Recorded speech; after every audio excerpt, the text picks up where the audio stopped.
তো কিভাবে ঘরে কর্নফ্লাওয়ার বানাবো? কর্নফ্লাওয়ার বানানোর জন্য কিছু ভুট্টা লাগবে। কর্নফ্লাওয়ার দাম যদি অনেক বেশি, খুব অল্প পরিমাণে, তাই আমরা একটা বাটিতে কিছু ভুট্টা নিয়ে পানিতে ভিজাবো এবং এই ভুট্টাটাকে ভালো মতন ধোয়ার পরে আমরা সাইডে রেখে দেবো 12 ঘন্টার জন্য।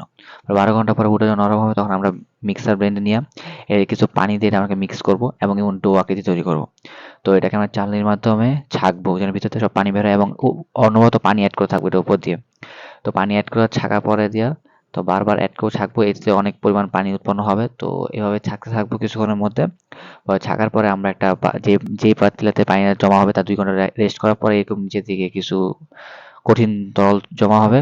তো সেটা আমরা আলাদা করে নিব। তো এবং ওই তরলটাকে আমরা কোনো একটা প্লেটের ভিতরে নিয়ে, মানে এভাবে প্লেটে নিয়ে প্লেটের উপর ছড়ায় দেবো। ছড়ার পরে প্লেটটাকে আমরা একদিনের জন্য রোদে শুকাবো বা কারো চুলা নিচে থাকলে চুলা নিচে শুকায় নিব। এবার যখন শক্ত হয়ে আসবে তখন এটাকে আমরা আবার মিক্সার ব্লেন্ডে রাখবো। তো মিক্সার ব্লেন্ডে কিছুক্ষণ পরে মানে মিক্স করলে এমন পাউডার হয়ে যাবে। তো এটাই আমাদের কর্নফ্লাওয়ার।